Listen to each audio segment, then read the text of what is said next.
One. Good evening. This is America's Mayor Live, brought to you from Palm Beach, Florida. Today, a non-hurricane day, but overcast. And unlike yesterday, which was the day after the hurricane, and of course, the day after the hurricane is always a sunny day for some strange reason that God works out for us, I guess. So today, Donald Trump was in Aurora, Colorado, which is a place I don't think he would have been in a year ago if this was a campaign. And he was there because it's been overrun by Tren de Aragua. Like the Democrats have lied and cheated and deceived about the damage that they did to this country with the most almost impossible to describe invasion of somewhere between 15 and 20 million unknown people. One of the consequences of that is this fastest growing organized crime group, faster than I've ever seen, known as Tren de Aragua. Tren de Aragua is the train of Aragua. It's named for a prison gang. Comes from Venezuela, which is a dictatorship, a violent, homicidal, communist dictatorship, like they want us to be. And it is run by a guy who's kind of a friend. Minnesota. In fact, they gave him the money to run it earlier this year, earlier in this administration, when they started buying oil from him again. The real president, Trump, had cut them off. And like Iraq had them a non-player because they had no money. But we gave them money. We're the biggest financiers of the reign of terror that kills us even. So this organization came into the United States starting 2 years ago, 2.5 years ago. At this point, they have a real firm foothold in New York, various parts of New York, certain areas. They pick areas and they control it. They pick housing developments and they control it, whether it's a big city or a small city. They seem to have, although they haven't developed a complete profile yet, but having a great deal of experience with maybe 20 different organized crime groups and how they develop. It seems to me that they're going to spread themselves between small cities and large cities. Now, you might remember the mafia did this, and you also might remember that was revealed in a case that was brought when I was U.S. attorney by one of my best assistant U.S. attorneys. Do you know who that was? Well, what year? Well, it was the Pizza Connection case. Is that McCasey? And the lawyer was Louis Freeh, later federal judge, later head of the FBI. He was an FBI agent before he was an assistant U.S. attorney. And because of his close connections to the FBI, he was able to get information others couldn't. Before I was U.S. attorney, he began the case. When I became U.S. attorney, he got the benefit of somebody else who had very close relationship with the FBI. I had been working hand in glove with the head of the FBI, who was a good friend, Judge Webster. And we had the closest relationship probably the Southern District and the FBI have ever had. And due to the work of the FBI and the New York Police Department, I was able to put them together, which was very hard to do. We were able to make inroads no one ever else made. What he revealed with the Pizza Connection case were mafia members in small towns all throughout the Midwest that ran pizza places, but they were multimillionaires. A shipment would come in, they'd leave their kids and family to take care of the pizza, and they traveled to the Canadian border. They traveled to Miami, or very often they would go to New Orleans, because they had learned that in their transactions with the American mafia, by leaving it to agents, they felt they were getting cheated. So they wanted hands-on. They wanted their agents here negotiating the deal with the American mafia. And then they tried to start competing with them, which got a little nasty. But in any event, Trans de Aragua seems to have seen the value of breaking up between large cities and small ones. Al Capone saw the value of that by moving a lot of his people into Cicero outside of Chicago.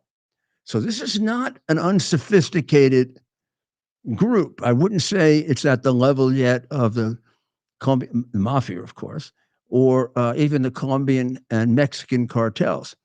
I would say the Mexican cartels are at the level of the Colombian cartels. They are no longer second level organized crime groups. They're world class organized crime groups represented in every American city.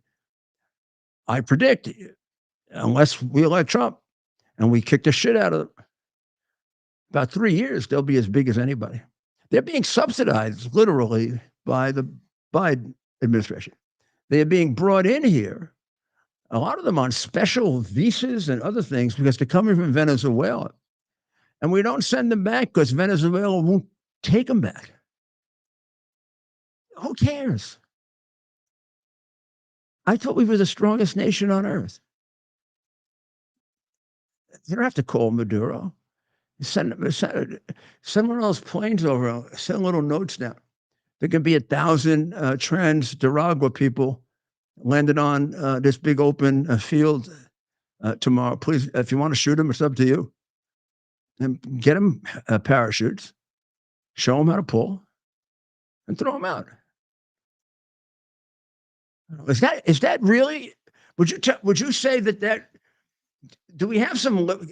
Give out our number. If you have an objection to that, call me.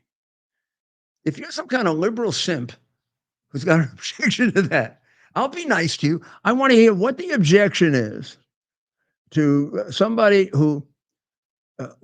Now, I'm not saying if the person came in here and the person truly was fleeing communism, and we could see he had a record of being arrested by Maduro, and he was a newspaper writer, he had written articles against Maduro. Of course, I wouldn't send him back. Now, how about we take the opposite, and the ones that we found, like the one who killed Laken Riley, raped her. He had a record for doing that there. So let's say we had been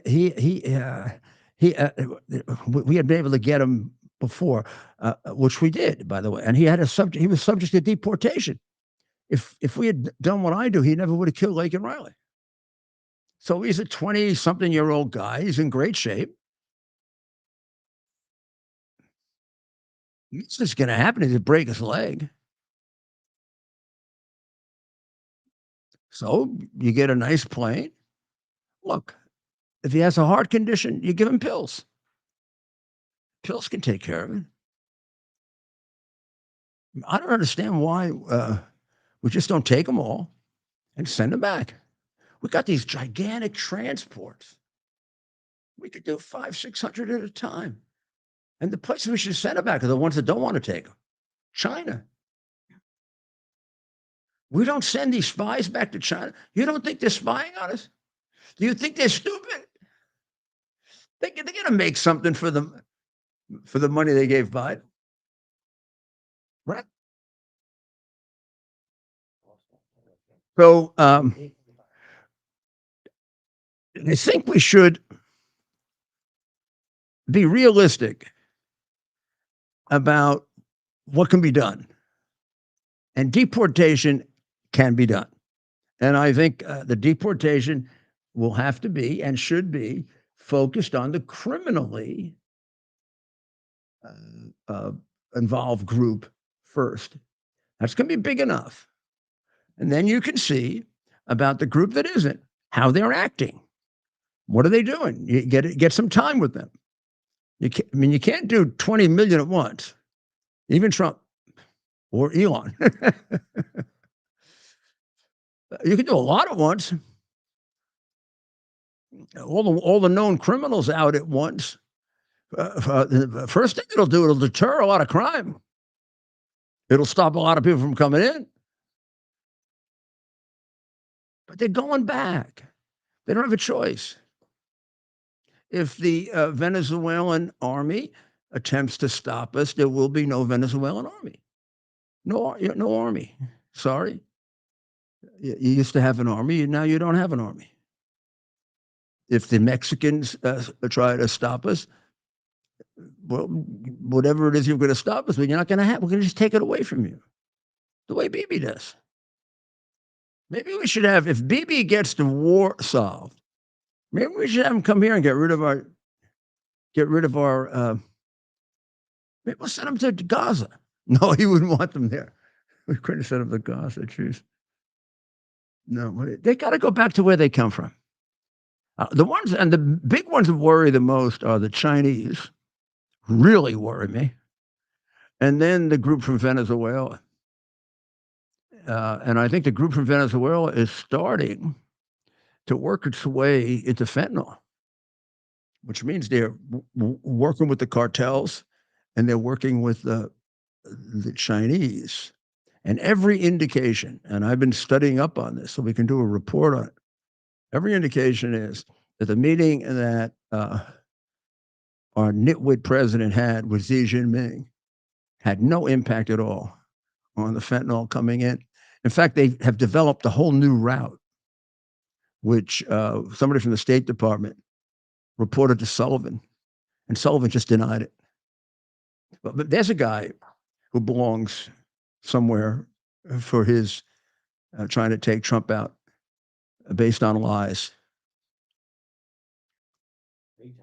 Now, did you notice that Kamala, after flying on an airplane, drinking cocktails while people were dying during Hurricane Helene, I mean, that was like, they only had 3-4 days to do. I mean, it was like they had a lot of time to help. They didn't do anything. I think Biden is getting unnecessarily angry and nasty about Trump again as projection. Because I mean, Trump did everything right. Trump waited. He waited until the second day. He waited until he was invited. He went there. He went there to show his. I mean, part of going there is symbolic. You can't go to every part of the. But he went to the key state, North Carolina. The president went to South Carolina, not the key state. He brought things with him of value. He brought a tremendous amount of goods and material and food. He brought, in addition to that, Samaritan's Purse, which has great expertise. I've worked with them in doing this kind of work. And then, in addition, he brought his pal Elon around to get the whole thing working. And our good friend Nick Sorter was directly involved with that. Yeah, I mean, so he did something of practical value. Was it political? Well, I don't know. When John Kennedy called Martin Luther King in jail and Nixon didn't, it was alleged that won the election from, I don't know if it did, the black vote. But in any event, that was political. I don't think he would have called Martin Luther. They weren't pals at that point. But was it a nice thing to do? Sure. And should the president, I mean, I would think that Trump assumed that Biden was going to do it. Come off his I can't think of a president that wouldn't have. For him to be irate about being criticized is the phoniest thing in the world. The phony. I'm sorry, pal. Yeah. Don't sit on your ass on a beach for 4 days, 5 days, while people are getting killed at record levels. They're your citizens. You're doing whatever the hell you do on that beach where nobody even knows you. You don't say anything. You don't give a message of support. Maybe you're on the phone. Maybe you're not. Who knows if you're telling the truth about that? And who knows if you even know what you're talking about on the phone? But you're not there. There are things that you do as a leader that are symbolic, that do show support. I mean, the human morale is extremely important. It's the reason teams win and lose. It's the reason that wars are won and lost. It's the reason you can turn around a city. What are you showing, Ted? You're showing some pictures. I like pictures. Like pitches. Not pictures. This is a what we'll call this B-roll, what they call B-roll in the industry. We play this while you talk about Joe Biden and his love of the beach. So we have that's him. I know. I'm sure that's Secret Service next to him. Well, I was just saying those are just two guys talking right next to not even noticing Biden. They almost stepped on him. Yeah, those guys are just on the beach looking for shells. Don't you think that's Secret Service? No, he is. Yeah. That's clearly Secret Service. Those guys are dressed. Normal guys don't dress like that on the beach. Oh, you know he's got the biggest, baddest Secret Service agents you could. Oh my God! And bad means good in this situation. Yeah. I did see that. But isn't this amazing? They got Joe Biden sitting out there on the beach. I'm not sure which day this is from, but no, I'm telling you, it was the middle of the work week. I know Joe Biden for a long, long time. His lack of reaction to those girls in a bikini shows he's finished. My father had an old saying, or they're my father's old saying it was, when you stop looking, it's time for the grave. But when it comes to Biden, on a serious note, Mayor, no touching. Imagine being him. But when you stop looking, that's the end. You know it's real close. I just think so many other jokes there, but we'll get back to the. My father had great jokes. I could spend a whole show telling my father's jokes. That's a good one. And you know what? Some would say he probably has nothing wrong with looking. No touching. You can look, but I used to say to them, my mother and father were married, forever, very happily, and they were like happy little lovers in the 70s. And I used to say to them, how do you do this? And he said, I said, you don't look at the way. I said, look at the way I look at everybody. Just don't touch. That's a good one. Biden didn't look. He didn't look. They might have been a little bit on the older side. Biden when he was young.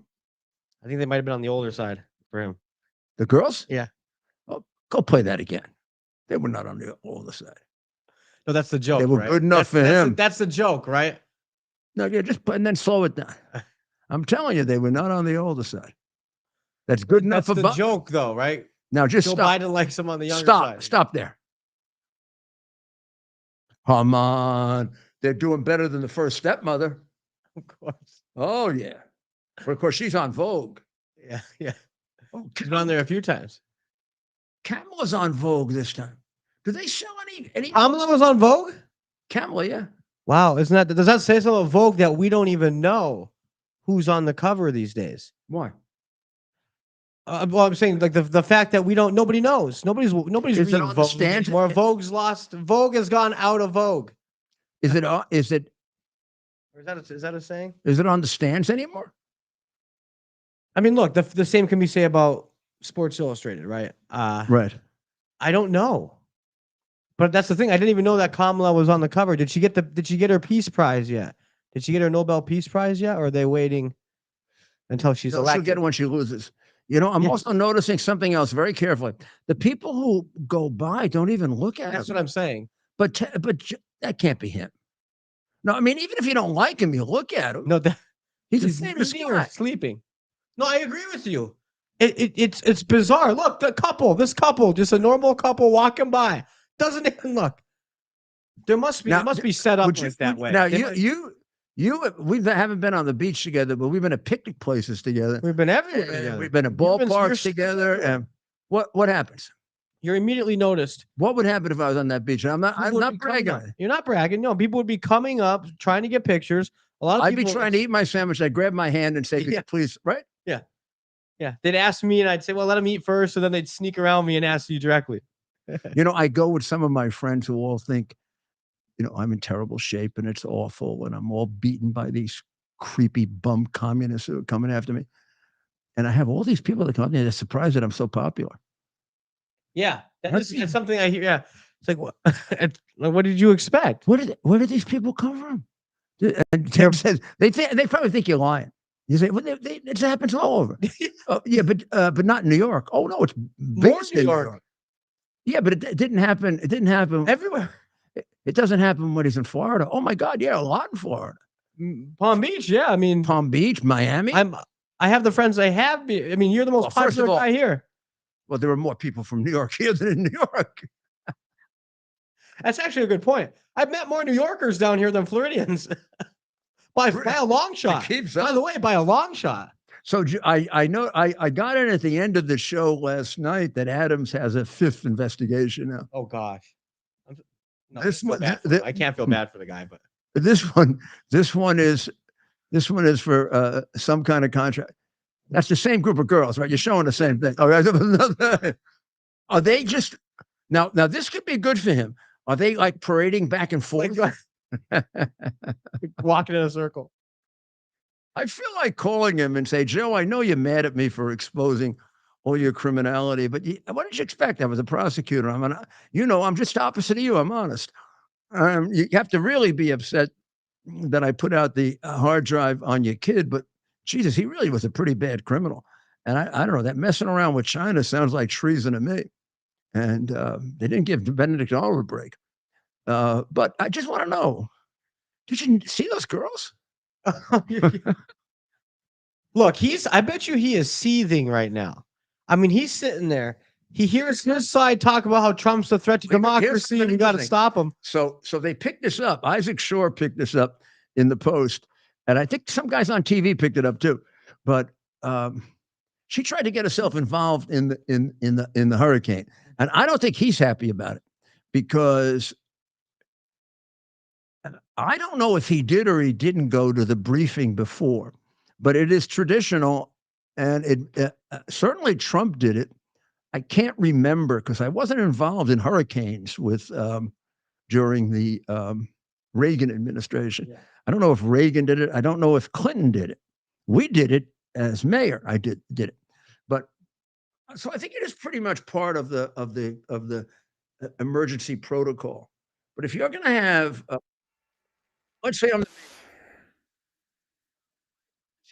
I had an emergency management guy who tracked all this for me. He ran the mayor's office of emergency management. He would come in and he'd say, Mayor, I hate to tell you this, but they got another 2 storms in the Caribbean, and either one of them could come to New York.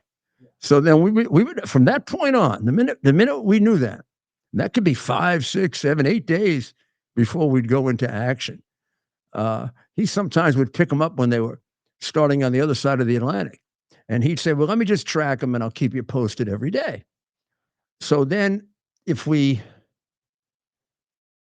got to 3 days before, closest ever would be 2, we'd have a meeting. We'd have a meeting of the key people in my office, the key people in the police department, the fire department, all of the other agencies that provide for power and all the things that people need, the welfare agency. If it was going to be really bad, the hospitals. And they'd have a big meeting.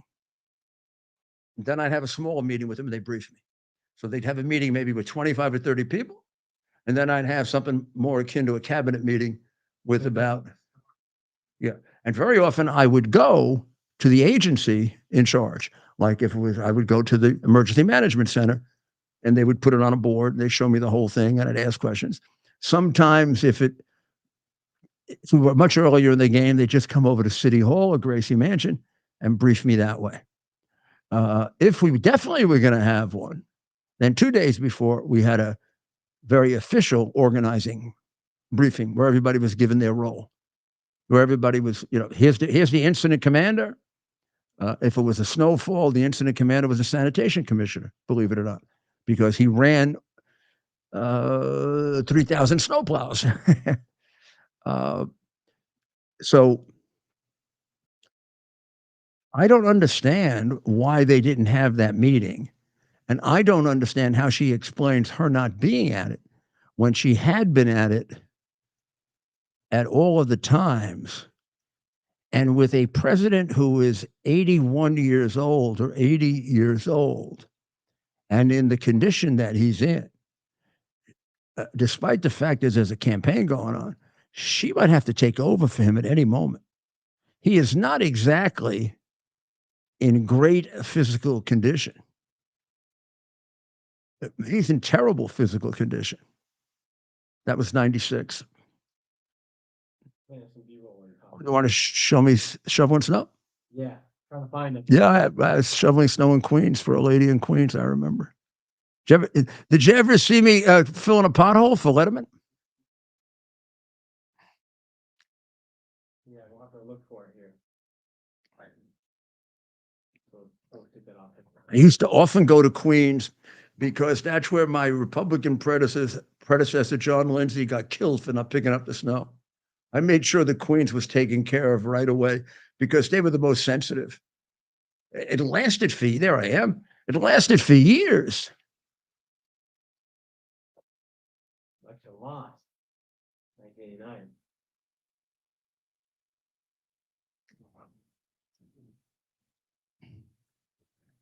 '87. That wouldn't be me in '87. It looks like a bad one. I was in New York then. I was U.S. attorney. Maybe you were helping out before you were here. I learned how to do snowfalls because it's the downfall of a lot of mayors. De Blasio got into terrible trouble for not cleaning the East Side. Bloomberg got in trouble a couple of times. I never did. I made it a major priority. Well, we'll find some of why did Obama? I mean, why did Biden go out of his way to criticize her? He basically, I mean, she got into this thing with DeSantis, and DeSantis said, you know, basically, she said that DeSantis wasn't checking in, and DeSantis said, I never talked. She's been vice president for 3.5 years. We've had lots of hurricanes. She's never been involved in hurricanes. And why would I talk to her? She doesn't know a damn thing about him. I'm talking to the president. So he put out a statement. All I can tell you is I've been talking to DeSantis. He's been very gracious. He thanked me for all we've done. And I think he's doing a good job. Man. Yeah. I'd like slapping her right in the face. Like, stay out of it, incompetent. I think Biden, you know, going back to I don't know what it goes back to. see when Obama, we're playing it right now. Barack Obama puts his hand on Biden's back, walking him off the stage, right? Yeah. He didn't have to do that. She has absolutely no role in the process. The role she's created is completely political, and it should be considered a campaign commercial. And there were 129 twister warnings during Milton that also created real problems for everyone, because they had to deal with that plus the terrible warnings. So shall we take a short break? And we'll be right back in very short time.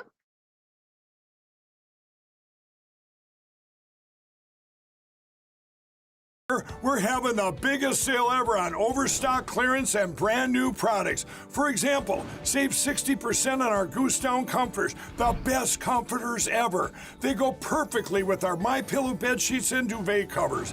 Save 25% on our brand new kitchen towels. They're made with the same technology as our famous My Towels. Our initial quantities are extremely low, so get them now before they go. Our seasonal flannel sheets are finally in. You save up to 50% and they sell out fast every year, so order now. They're truly the best flannel sheets you'll ever sleep on. Or save up to 80% on all our clearance items. And this is where it gets even better. For a limited time, your entire order ships absolutely free. So go to mypillow.com or call the number on your screen. Use that promo code to get deep discounts on all MyPillow products. And for a limited time, your order ships absolutely free. We're back. Ready? Yep, we're back. This is Rudy Giuliani back with you on Rudy Giuliani Show. And we would like to show you something. And I'm just getting tired of this. I'm getting tired of the mocking of religion. And I don't know if I get more sensitive when it's my own. Maybe I do because my co-religionists don't react very much. They take getting pushed around very easily. Now, I consider this woman to be witless. I always have from the time that she acted like a petty dictator during the pandemic. I think she's a very, very silly, incompetent governor who presided over a horrible fraud and counts on her looks to get by. But look at this. What is that? Is she making herself look like a priest giving out communion?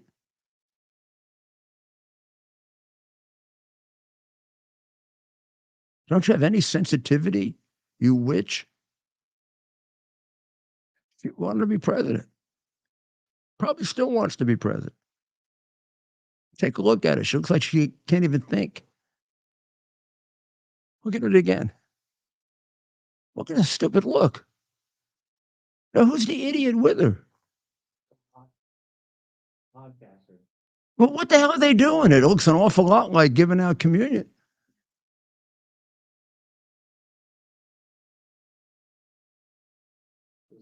There's a reason to do this just to irritate Catholics. I mean, isn't it bad enough that the Democratic Party now officially is anti-Semitic? It's become officially anti-Catholic, I think. Yeah. Would you make it more general, anti-God? They seem to be okay with the Muslim God because they want those votes in Michigan. But they're not going to get those votes in Michigan, it sounds like. It sounds like those people are not going to vote for them. Well, I tell you what, they're smart enough not to trust them. What? This is an anti-religious party. You've talked about it plenty of times. It's one thing the communists come after, right? Mm-hmm. It's something they come after. It's religion, because they need to be the end all be all needs to be the state.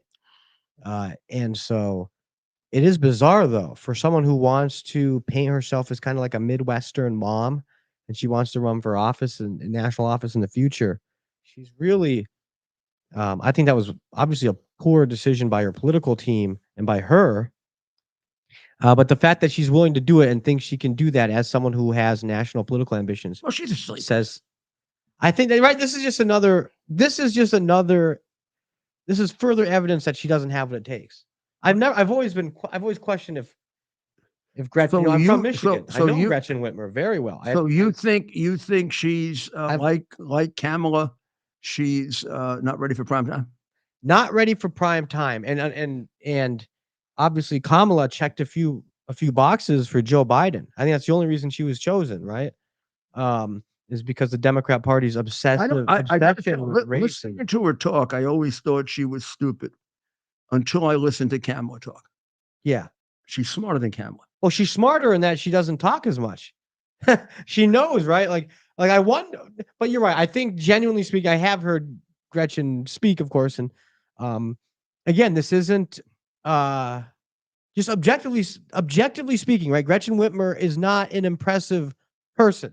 You can say now that she's been governor for a few years and all that maybe she's got something just based off of that. But I was always confused. Her winning her primary for governor in 2018, I didn't completely understand. I didn't get it. And so I think what we have, so like why, you said, why did they make her? I mean, I would think that she was number 3. Behind Shapiro? But no, if you got beyond, sorry, you mean. So let's say Obama got to pick who he wanted. Let's say Obama actually somewhat understands politics. Obama wants Biden out. What order would you think someone like him would have picked? Obama would have picked Harris. I think although he did want Harris 4 years earlier, I think he realizes that she's a dope. So take out Obama. Anyone, yeah. Who do you think that she's very vulnerable on being dopey? I mean, you can't cover it up completely. Look at how CBS tried to cover it up.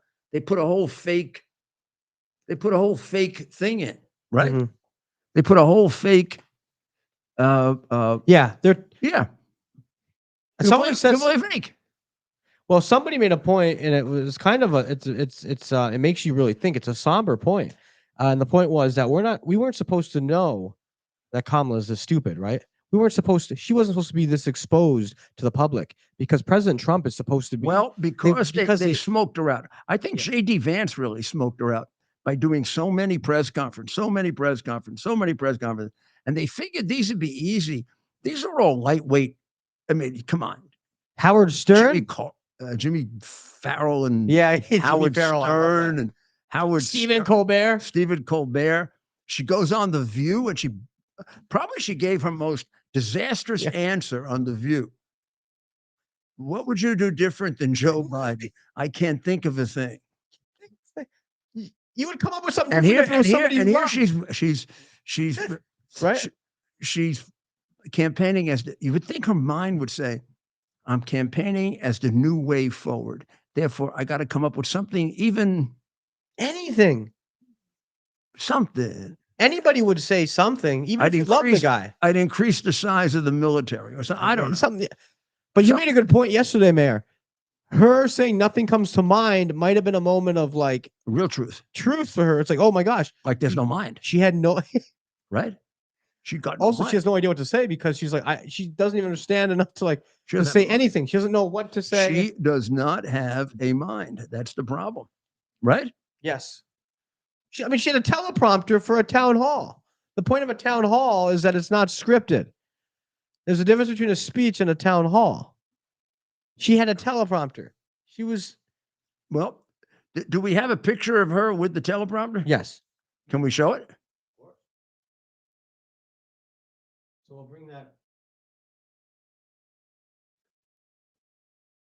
So this is a town hall on Univision. And we posted this last night. This is one you'll want to see here. This is town hall.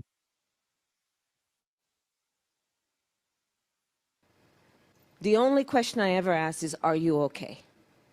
And sadly, we have seen over the last 2 weeks since Hurricane Helene, are you a Republican? Are you a Democrat? The only question I ever ask is, are you okay? And sadly, and we watch have the teleprompter seen over the go last off. 2 weeks since her. So you see here, I froze the frame. They found out. Oh my gosh! They realized they were giving it away. We were caught. Turn that damn thing off. Yeah. They're giving it away. Right? Crazy to me. That alone is a major scandal. But of course, she needs it for a town hall meeting. You know, Obama needed them for town hall meetings. Really? Absolutely. Obama never talked with. Obama used to use them in the White House. I never saw a president use them in the White House. I think Lyndon Johnson did. I think Lyndon Johnson used them in the White House. He must have been the first to use them. Oh, you know, CBS is really on its way out, right? We're not gonna go through the whole thing again today, but we're gonna just review it real quick. Okay, we can play it again if you want. No. Number one, they have Leslie Stahl 4 years ago completely lie and become a material part of the cover-up of the hard drive, and she angrily and not only does she contradict him and create the impression that it's Russian disinformation with me and Bannon, she actually edits his answer.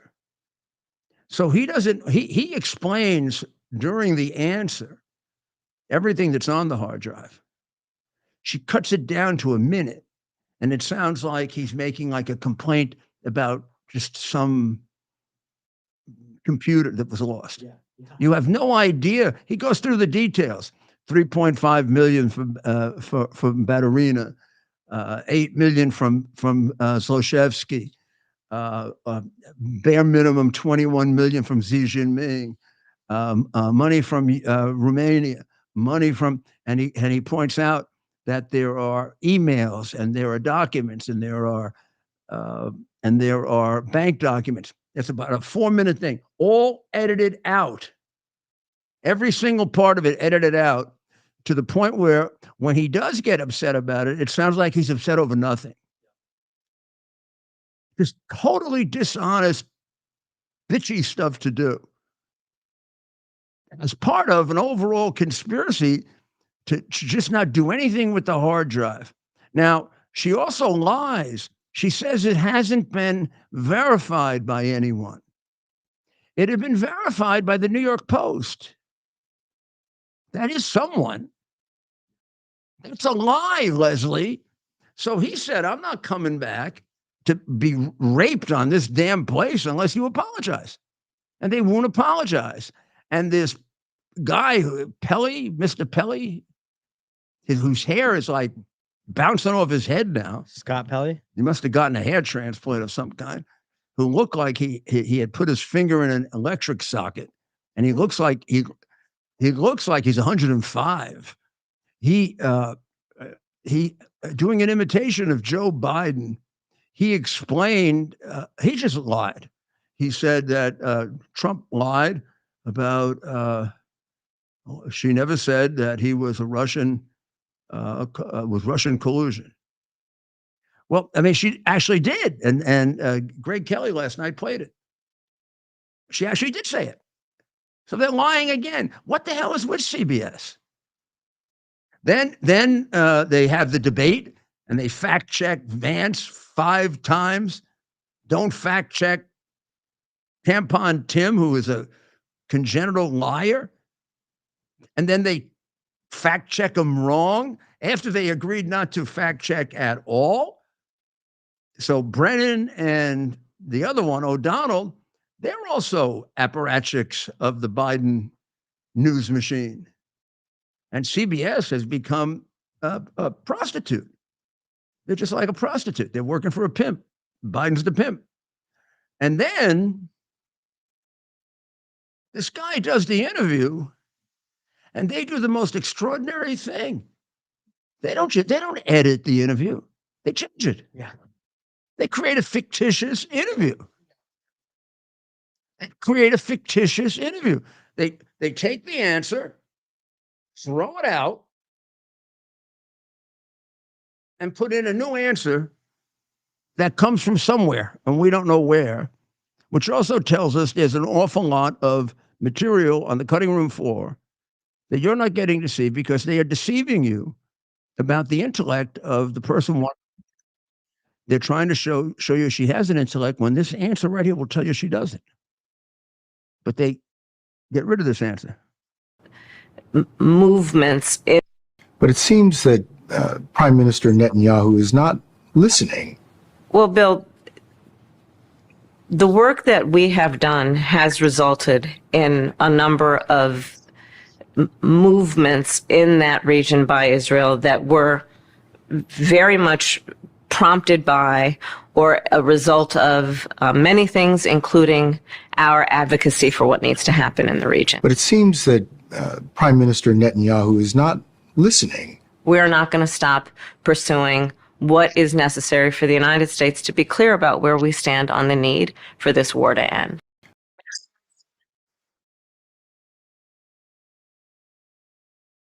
Although if you go through it quickly, maybe you get a little confused, which you're hoping for. If you listen to the actual answer that was given at the time the interview was done, and then you listen to the answer that was inserted, it is no part of the actual answer being given. They don't edit it out to a smaller section of what she said. Instead, they have to go somewhere else in the interview of her, find an answer to some other question, and put it in there. Completely false. Complete liars. I'd have to check if Pravda ever did this on behalf of the Communist Party. And I believe this is an illegal campaign contribution, as was the entire debate. One last thing about CBS, which really should just stop. And for the good of the country, they should just stop, go away. take the money, give it to the Redstone family, and go away. Bye-bye.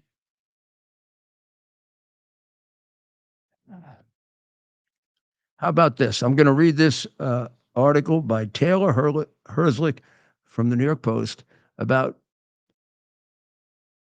what used to be a journalistic enterprise called, at that time, the Columbia Broadcast System, now probably the Communist Broadcast System. Communist Broadcast News reportedly instructed its staffers. I want you to really listen to this carefully. You may not believe this. I tweeted about this earlier in the day. It just drove me crazy when I saw this. CBS News reportedly instructed its staffers not to refer to Jerusalem as being part of Israel. Can you get beyond that sentence? I left a radio station because they wouldn't let me comment on the 2020 election. Everybody should leave CBS because you're not allowed to refer to Jerusalem as being part of Israel. Isn't that a fact?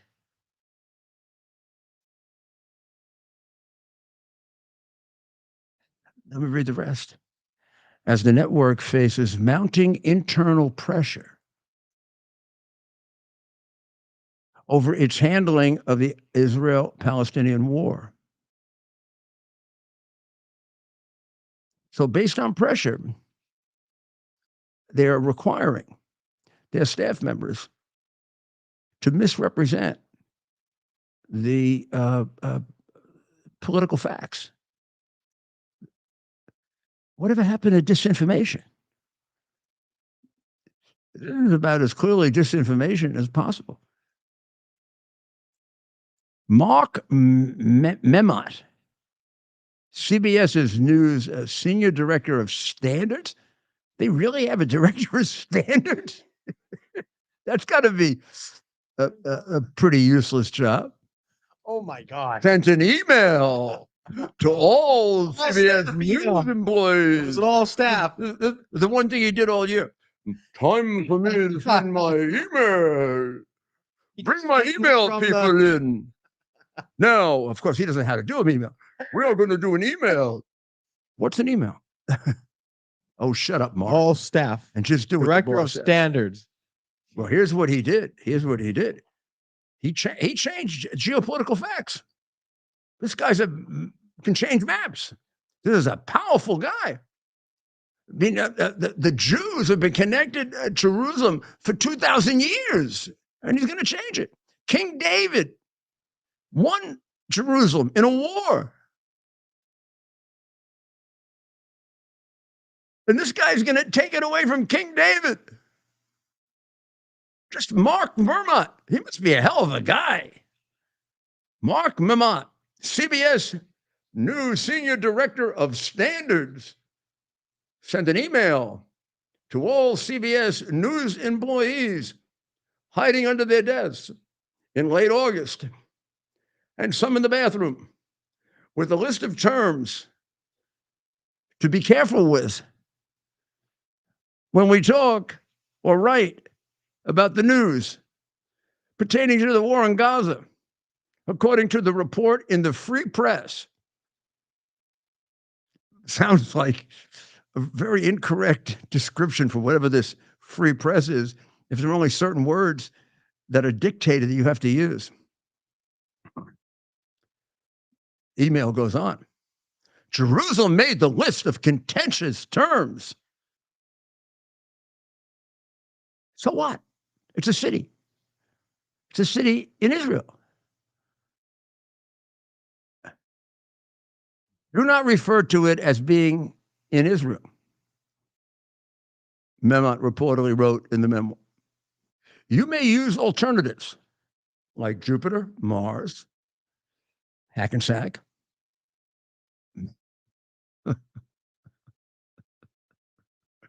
I probably went to an Ivy League school.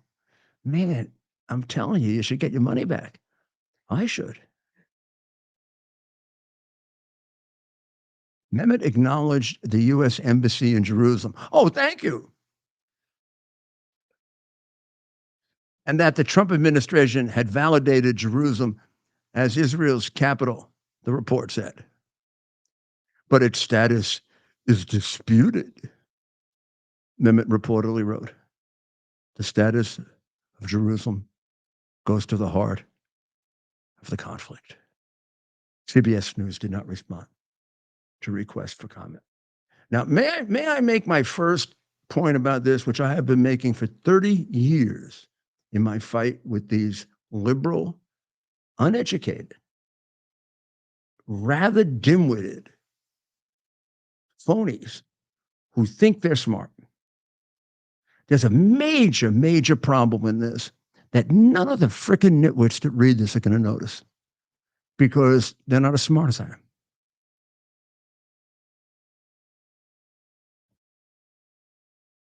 He makes it seem that the only reason that Jerusalem is considered the capital of Israel is because Donald Trump put the embassy there.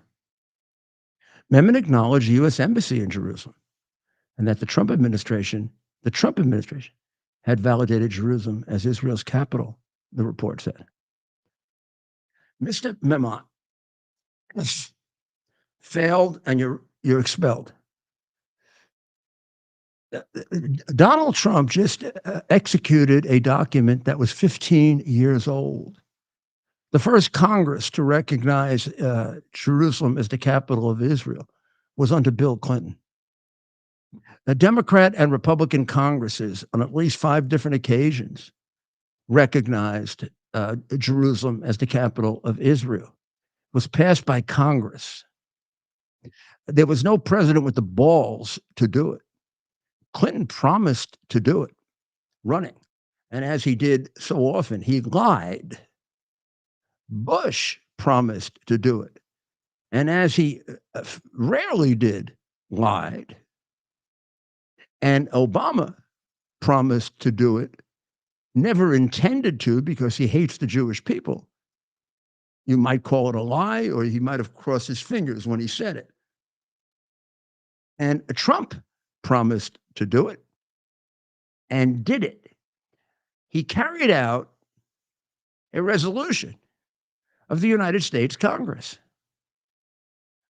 I don't know.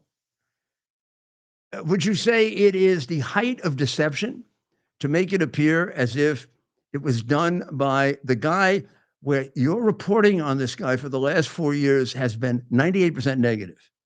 You present him as a Hitler, a dictator, a guy who's going to take democracy away, and he's the only validation for Jerusalem being the capital of Israel. When it was 4 or 5 United States Congresses with both Democrat and Republican majority votes that recognized Jerusalem as the capital of Israel. So did the peace agreement. When the Israelis kicked the shit out of 5 different Arab nations that invaded them and gave back half the land that they took, which I never would have done. I opposed it then. I said, keep it. Let them beg for it. They're going to come back and kill you anyway. Just give them a lot more room to do it in. But they gave it back, but they kept Jerusalem. It's not disputed.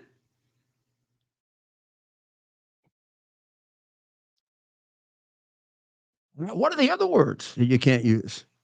What is this? Is this? I mean, this is what used to happen in Nazi Germany in the 1930s with the news organizations. I'm not kidding you. This is very serious. This guy Mahmoud has got some kind of a fascist mentality, and he's also stupid, uneducated, unread. It's like when they say Israel should stop occupying Palestine or Gaza. They stopped in 2005. The reason the embassy is in Jerusalem is because for 15 or 20 years, there were resolutions of Congress requiring the president to do it. The president would promise to do it, and the president would run out of the courage to do it. We had one president who had the courage to do it, and nothing happened because they were afraid of him. If Biden had done it, we would have had a war. That's the difference. So don't be stupid and vote for Harris. And if you're Jewish, I'm sorry.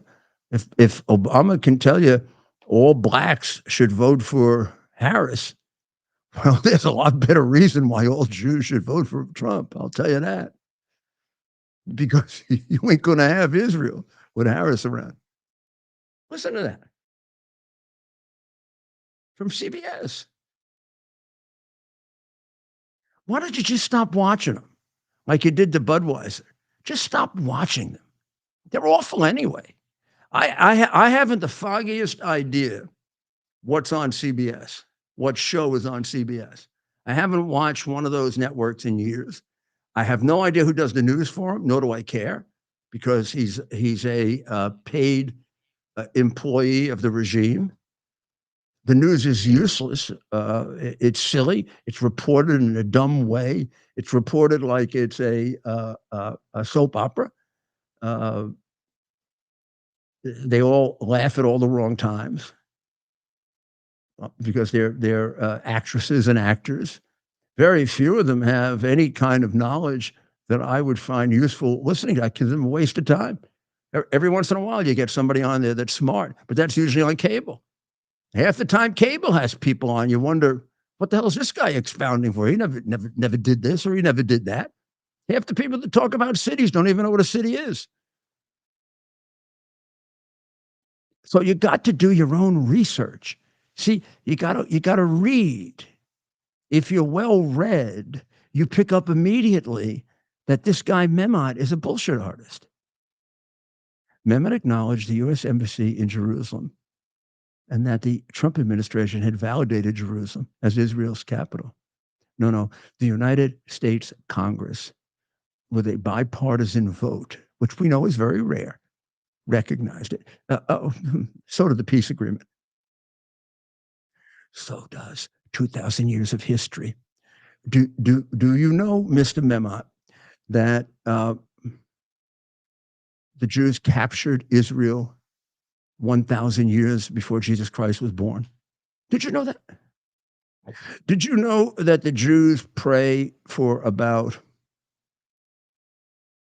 I don't know the number of years, 1,600 years, because they've had Jerusalem, lost Jerusalem, had Jerusalem, lost Jerusalem.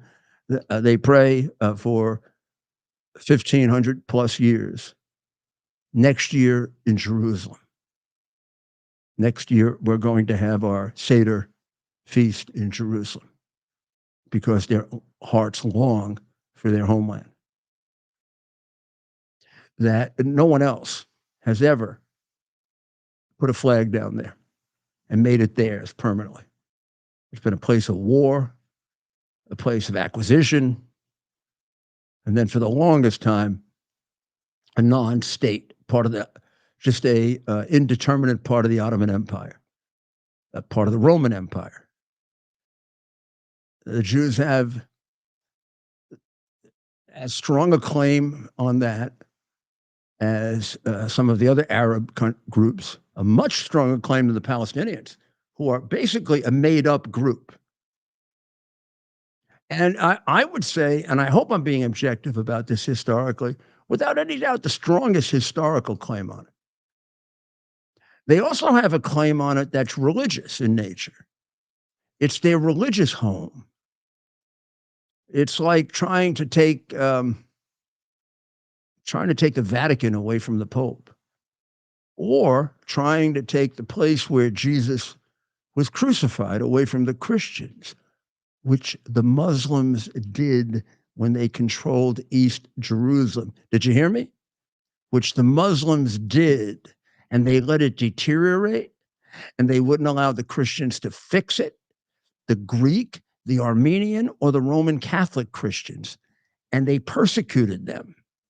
And they do it now in Bethlehem, when Israel controlled Bethlehem, which was given up as part of the West Bank solution, I could go to mass in the Church of the Nativity. I went to mass with Peter Valone there. I can't go there now. The Israeli government won't let me go. They might kill me. For the longest time, the church was really, really run down because they treat Christian symbols like they're infidels. Look, you can't put a cross up in an Arab country. The only Arab country that allows crosses. Oh, I think there's one that does. I'll figure it out. I was in one that allowed a cross. Dubai allows churches, no synagogues.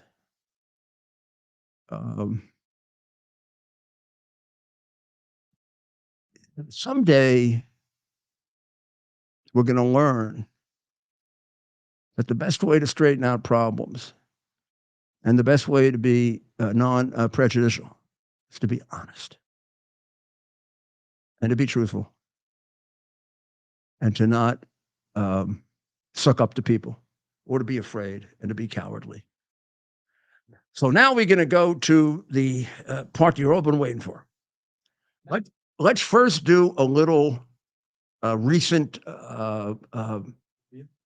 review of a couple polls that came out. This may be one poll, I'm not sure, but this is a group of polls in the states that are important.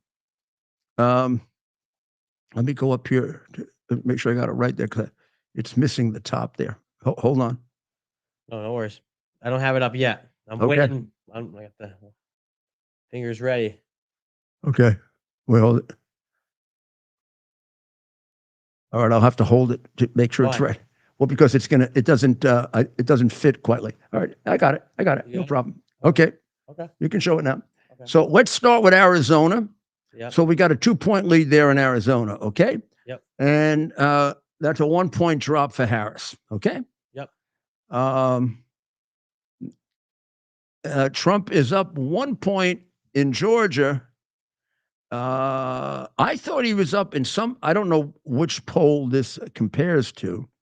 I wish they would tell you the comparative because he's been up by more in some other polls, like 3. Yeah. But he's up by 1 point in Georgia. He's tied in Michigan, but he's up 2 in this poll since September. So it had been 49-47. Trump came up to 49 and Harris stayed at 49. There are some polls with Trump ahead in Michigan. There may be a poll with Harris ahead. I don't think so. So, that's interesting, Mayor. He's leading or tied in every swing state except for Nevada. At least we'll call these the 7 states that people are most watching. Yeah, and that's the one I've been saying that of the 7, right? No, that's not to say these polls are accurate, right? But that's the one that I've been most concerned about. That's the only one where he dropped. They were tied in September. Trump dropped 1 point. But there are polls where he's ahead in Nevada. And there are that's polls margin of error, right? These ones. And there are polls where he's behind in Nevada. So, I mean, all these are basically, in all intents and purposes, a tie, right? Trump is ahead by 1 point in North Carolina. But these are all within the margin of error. And he's gained 1. He's gained 1 point. But if you're looking at trends. So you're saying the trends. Pennsylvania, he's up 1. And Wisconsin, he's tied. So trending, they're all trending towards him. Well, they're all trending toward him. Except for Nevada. And there are more. Let me go through this carefully again. There are more polls with him ahead in Arizona and Georgia, Pennsylvania and North Carolina. There are more polls with her ahead in Nevada. And there are equal number of polls in Michigan and Pennsylvania. So what I'm telling you is if you go to backup polls, right, other than these, Trump on an average of polls, like in Georgia, average of polls, he's up 3, not just 1. Arizona, he's up 3. North Carolina, he's up 2. Pennsylvania is about right. But Michigan and Nevada, there are polls where Harris is doing better. So there's the country without any electoral votes for anybody. That's it. Looks pretty dull, huh? Nothing going on there. How are we going to fix this, Ted? We're going to start filling it in. So shall we just go with the results that we just had and put them in, even though they're the in some cases, some other states are quite a bit more obvious. So do you have the sheet of paper there? So we get it just right. I don't want to. No, I think we did it on the screen, didn't we? I have a piece of paper with it too. I'll look for it, but I believe you were doing it on the screen during the show. I have another copy of it right here. I don't want to get anything wrong here. I want this to be absolutely right. And we don't want any mistakes. Not a single mistake here for us. So comment below, let us know your thoughts as we move along here. Arizona is 49-47 Trump.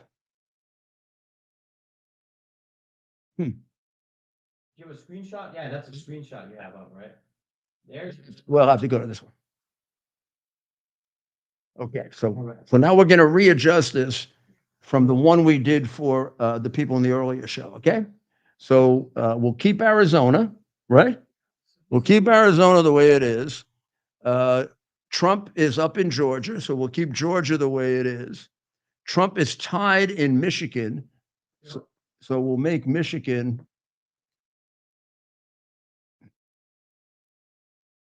We'll make Michigan tied. Where are the others here? Here they are. Harris is up in Nevada, so we'll give her Nevada.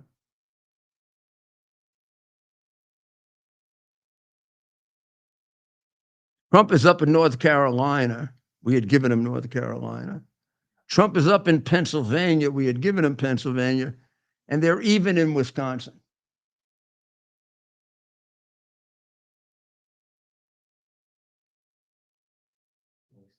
So now, if we do that,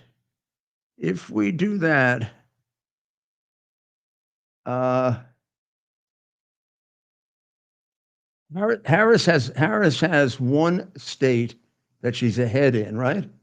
And one state that she's tied in, right? She's tied in Wisconsin, correct? And Michigan. Oh, Michigan were tied. And Wisconsin. Did you see that? Yep. Michigan and Wisconsin. Okay. So that puts us 4 votes short.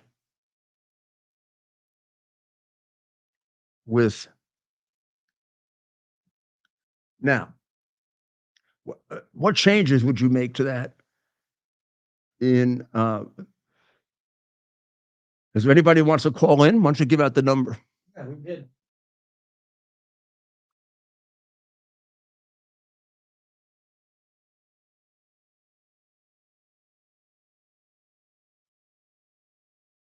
So let's talk. Sorry, we're on right now. So we're taking a look at some of these states. We're gonna see if our friend is still available from out in California. We're giving her a call, but comment below, give us a call. Let us know if you want to be a part of the discussion. You can call us. We'll put that number up on the screen here. Right. You call the mayor, 646-573-5177. That's 646-573-5177. There are a couple. Let's go to our first caller. You're live on with the mayor. Please let us know your name and where you're calling from. Lake Elsinore, California. And what is your name? Karen, calling to say what a good job you and Rudy are doing, and Dr. Maria. It's a pleasure to be watching you on TV. Well, you're very, very kind. Thank you, and I love Trump. Well, can you see our map? Yes, I can. And what? I would you- love your map. So right now, if the election were held today, he'd win. Oh, poor California. Dr. Maria and Ted Rock. You guys, I look forward to watching you every day. Thank you for your honesty and your work. We just love you, and we love Trump. Well, thank you very, very much. What's your first name again? Karen. Karen. Okay. Please keep in touch with us, huh?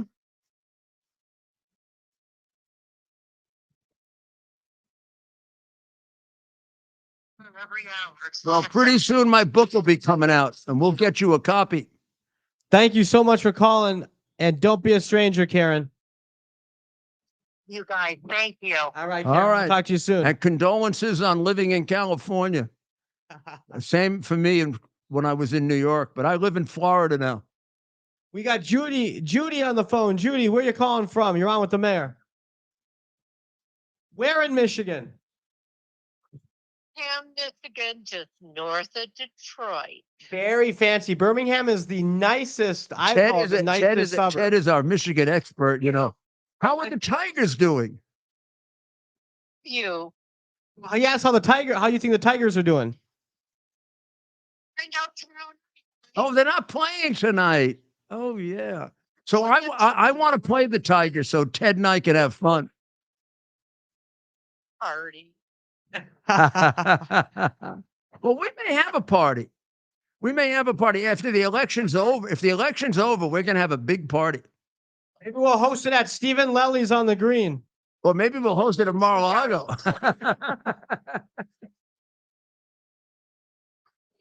Years. I was at PCF Center on November the 5th, 2020. Poor thing. I saw it all. It's been 4 years of hell.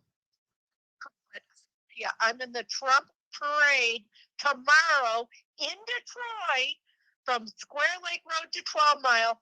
I'm going to have my flags on my car and all kinds of signs and all kinds of shit because you know what?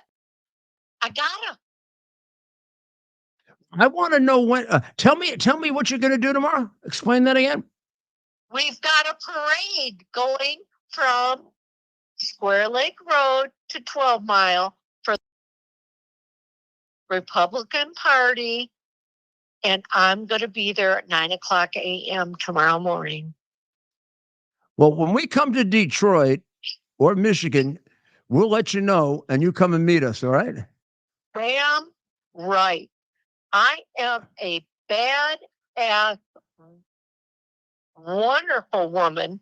I love that. Already. Well, of course, you're a Republican. Did you see my picture of the Democratic women yesterday? I cannot stand what's going on. I am a successful woman who lived in Chicago for 40 years, doing really, really well. Moved to Detroit, back to a hometown, but I'm telling you, I am back to being a badass. All right. Well, you just get a lot of, I bet if you're a badass, you got a lot of friends, right? I bet you have a lot of friends. I got a lot of friends. Well, get them out. The vote. Vote. Judy, Fight, we're gonna fight, vote. We're gonna take your number offline, and if you can send me some videos of the parade tomorrow, we'll play them next week on the show. All right, sweetheart. We love her. Okay, I'm gonna. You get that number. She's a badass. That have totally bitched out their cars and trucks and whatever else they're dragging along because Woodward is 4 lanes. So we're going to go for it. Yep, and that's the main drag. Thank you, Judy. Is she Call you. She says call her anytime. okay? Well, we have to have your number, honey. Questions about Michigan. Okay. Do it. I'm Thank you. It's mutual. It's mutual. Thank you, Judy. We'll be in close touch. Well, the people of Michigan, Mayor, they're the best. I think we should. You know, I straightened out a couple of these states that look. They had blue for Texas. That's ridiculous. Yeah. So let's get That this straightened out. accident or what? Yeah, it's an accident. You know, you touch this map sometimes, and let's get it there. Okay, now let's take a look. See now with that, even without Wisconsin and Michigan, he wins. Yeah. Now, how does he lose? If you take who what could drop here? I guess of the three, a lot of people say North Carolina, but I don't know. Do you think Pennsylvania is more solid than North Carolina?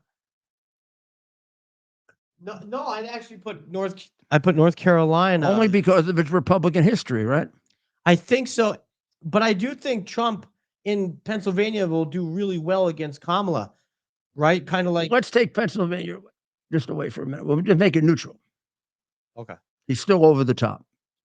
So he can do it without Pennsylvania, but he's then going to have to carry Arizona, which is a doubt, right?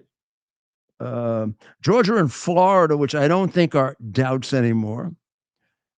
North Carolina, as we said. And that would be enough. That'd be 272. That's hard to believe, even without Pennsylvania, Michigan, and Wisconsin. They're pretty interesting, huh? So, which one of those three, Mayor, do you think will go first for Trump?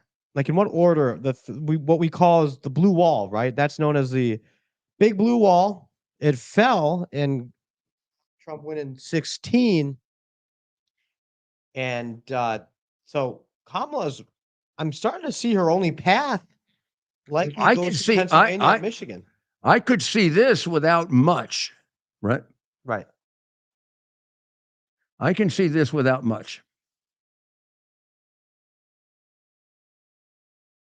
That gets him to 316. Yep. Now, want to go a little further? Yep. You know, I always thought that they're going to, I believe they're going to go Republican. Yeah. And there's always ability right there. There's always a possibility right there. Did you ever think maybe this one? Oh. And then the last one would be that one. And there's a reason for that. Not that it's last. There's a reason he could flip it if the Hispanic vote really goes wild. You know, he's leading the Hispanic vote in Arizona. Not surprised. I'm not surprised. He's not leading the Hispanic vote in Florida. He's doing very well, but he's not leading it. He's not more history with the Democrat Party, right? He will, but he ultimately will win the Hispanic vote in Florida. Yeah, he's close, like 2 points. He's only 6 points off in New York, and that's a really Democratic. This could be a landslide, Mayor. Hard to believe we're only 24 days away. Now the ones what I just put up there is a landslide. I don't see any of the others going at this point. I don't see the blue wall along the Pacific going. I don't see Maine, Vermont, or Connecticut or Massachusetts going. Despite everything, I don't see New York going, or New Jersey, or Delaware, or Illinois. Hey, is it possible that Tampon has revealed himself so much as a jackass that even in his hometown goes that way? Now, that didn't happen to Mondale, but they say it did. They say he actually lost Montana, but Reagan didn't want to contest it and embarrass him. So Trump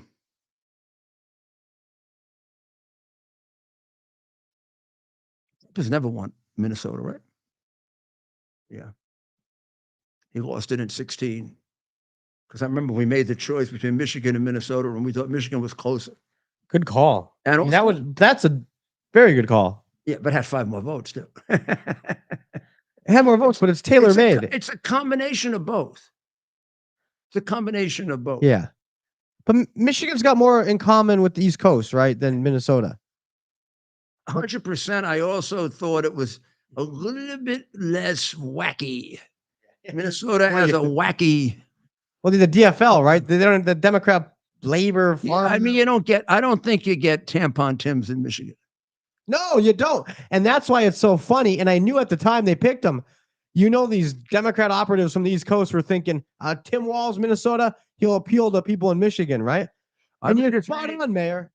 I was just reading a very long analysis of Wisconsin in the New Epic Times, and they say that Walz is doing nothing for her in Wisconsin. In fact, if anything, it's like, what are you kidding me? Who is this guy? He's not a serious person. And if he is, he's a Chinese spy. It isn't even the new stuff. It's the burning. It's the burning of the city. They all remember him for the burning of the city. And we don't want a vice president like that. Yeah. I wonder if she regrets picking him. Sure. After the debate? Yeah. Could he have with a good debate? We have to get this on. He wouldn't have won it for it. I mean, the vice presidents don't win. They just lose for you. And she's really, I mean, she's hurting herself. I don't know that there's much you can do for someone when they appear and they make that impression. You can't even fake it, right? You have to do what CBS did. You have to change around the actual answers, right? Yeah. You have to go find an answer somewhere where hopefully she spoke English and put it in. Pretty soon they're going to have an avatar for her. So you Tim Walz on the Electoral College, and maybe you can make sense of what he's Why? Because I'm stupid. What he's trying to say here. Because I certainly can't. I want to go back to something you said on Tuesday. You said, I think all of us know the Electoral College needs to go. But the campaign came out later that night, and they said that's not their stance. Yeah. Well, it's not the campaign's position. And the point I'm trying to make is that there's folks that feel every vote must count in every state. Mm-hmm. And I think some of folks feel that's not the case. Our campaign does that. And the point I'm saying is I'm in 5 states in 2 days. We're out there making the case that the campaign's position is clear, that that's not their position. Their position and my position is to make sure that everybody understands their vote, no matter what state they're in, matters. So that's something that you and Vice President Harris disagree on? I have spoken about it in the past, that she's been very clear on this, and the campaign, and my position is the campaign's position. I want to go back to something you said on Tuesday. You said, I think all of us know. Is that worth playing again or no? No, it's not worth playing. I think the end result is he's not against the electoral because he can't be because the campaign. You know how stupid that is. I'm going to tell you something why this is the biggest bunch of craziness.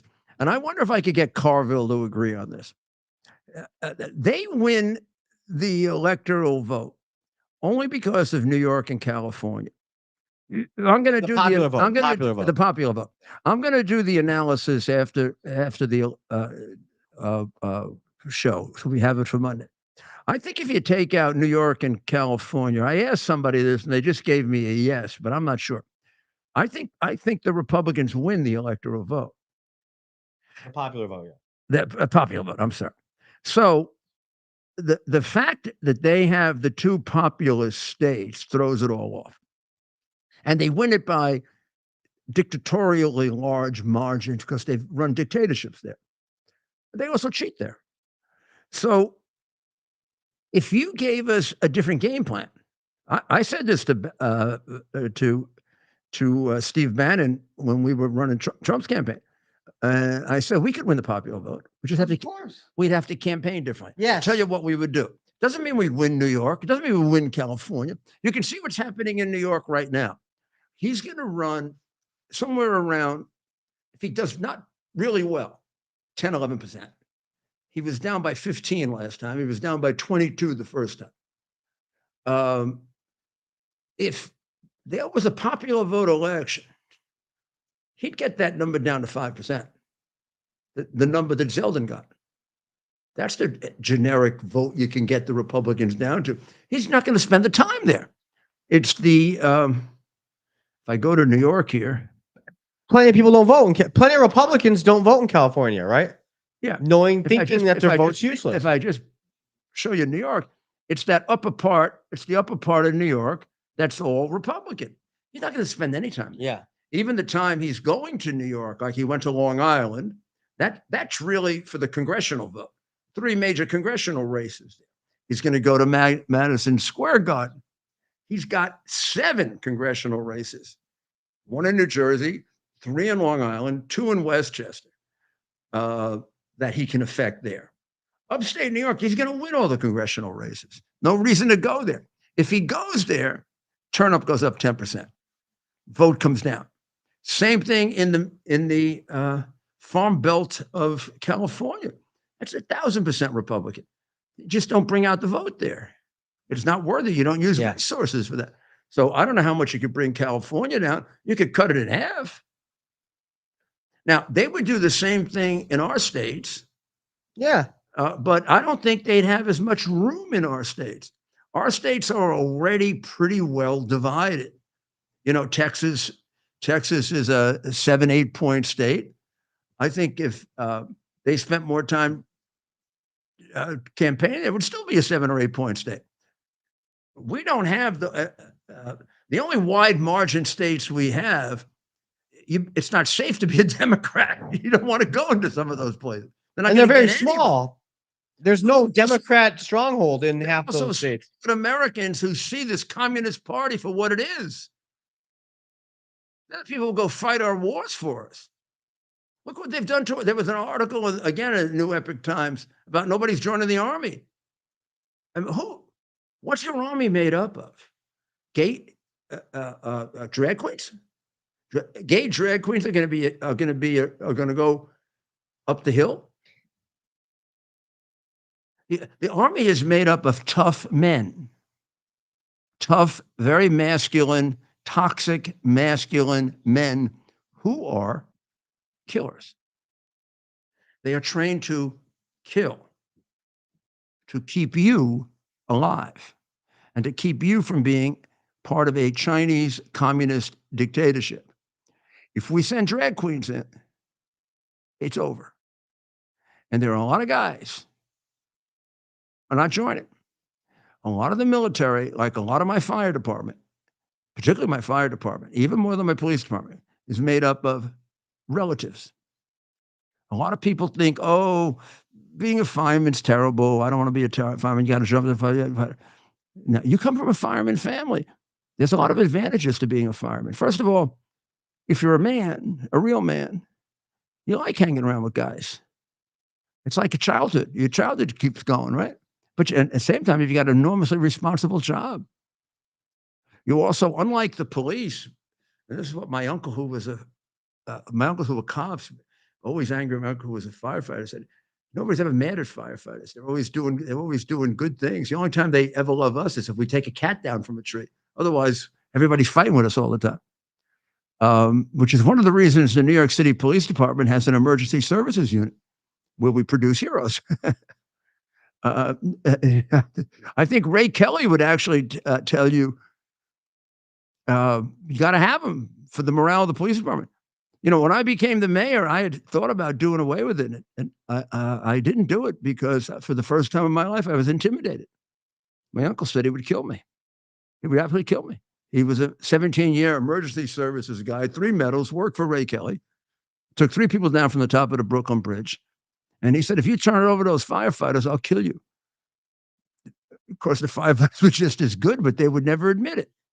But the point that I'm trying to make is, you want to protect your city, you got to understand there are different folks for different strokes.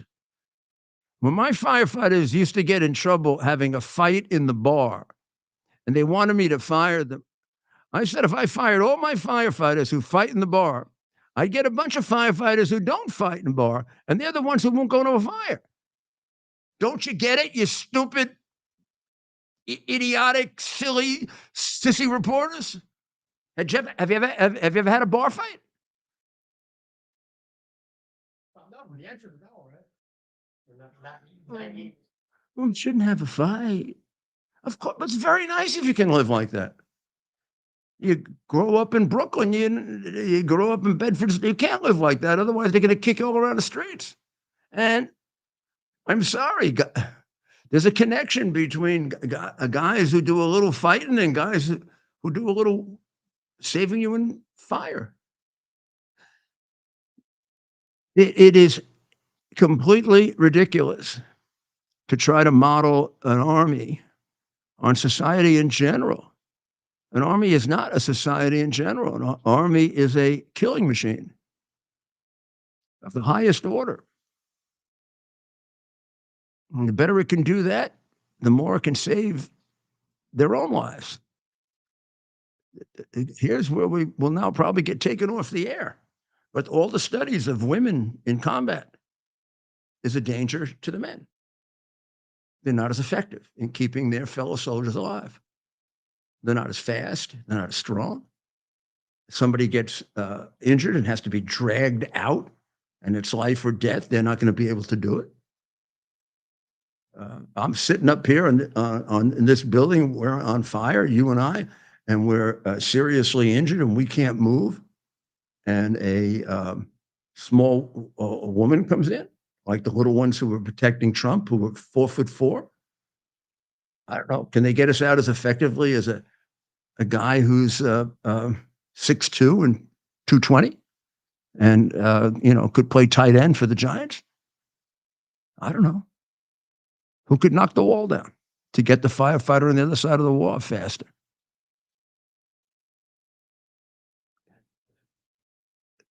We have a different genetic background. We were genetically engineered to hunt. They were genetically engineered to create the home, the safety, the nest, the safety nest. Do we overlap somewhat? Yes. But are they better at what they are genetically engineered for? Yes. And are we better at what we're genetically engineered for? Of course.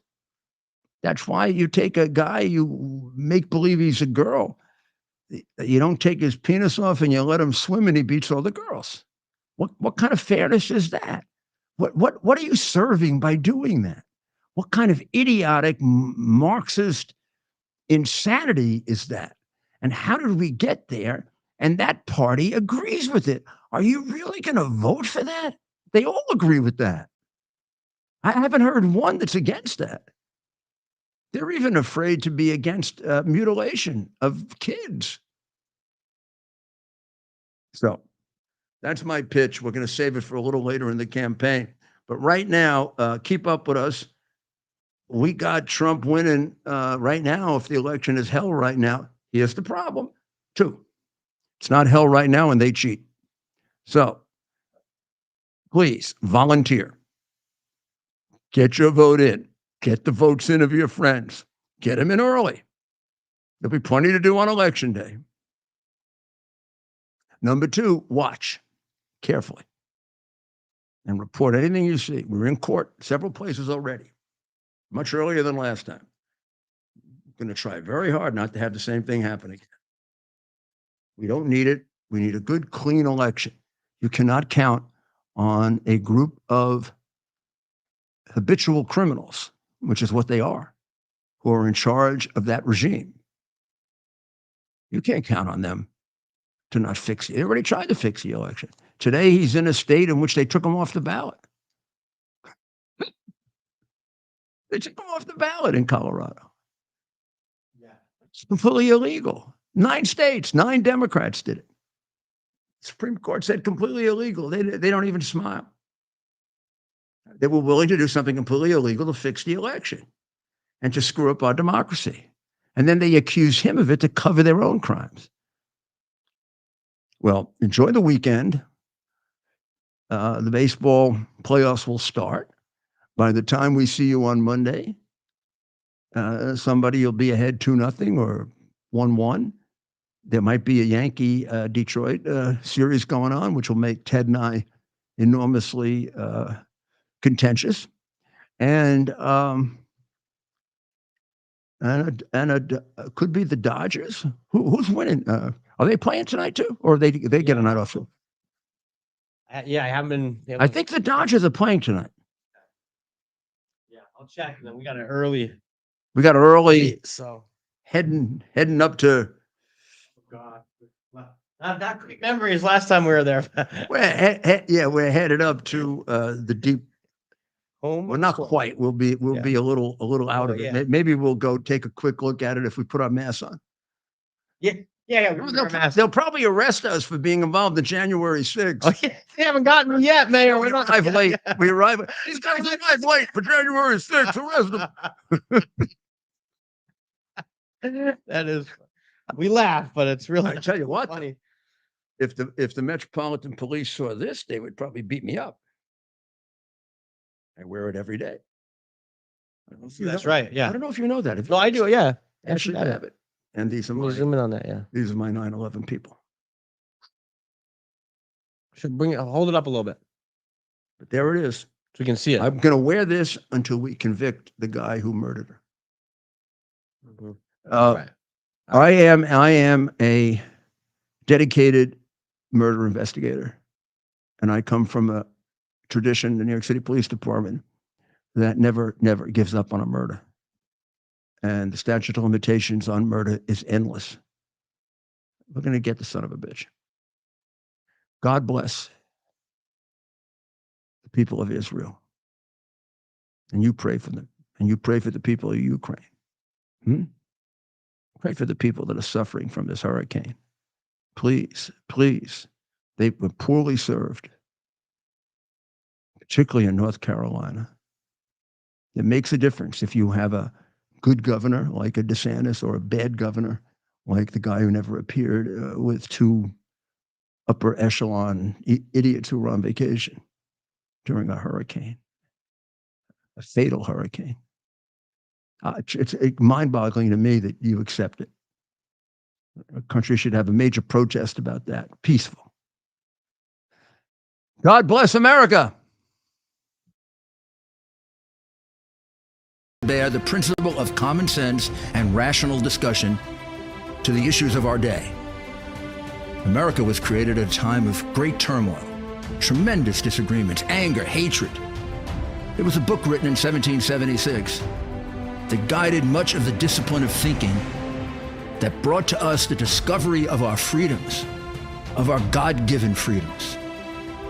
It was Thomas Paine's Common Sense, written in 1776, one of the first American bestsellers, in which Thomas Paine explained, by rational principles, the reason why these small colonies felt the necessity to separate from the Kingdom of Great Britain and the King of England. He explained their inherent desire for liberty, for freedom, freedom of religion, freedom of speech, the ability to select the people who govern them. And he explained it in ways that were understandable to all the people, not just the elite. Because the desire for freedom is universal. The desire for freedom adheres in the human mind, and it is part of the human soul. This is exactly the time we should consult our history. Look at what we've done in the past and see if we can't use it to help us now. We understand that our founders created the greatest country in the history of the world, the greatest democracy, the freest country, a country that has taken more people out of poverty than any country ever. All of us are so fortunate to be Americans. But a great deal of the reason for America's constant ability to self-improve is because we're able to reason, we're able to talk,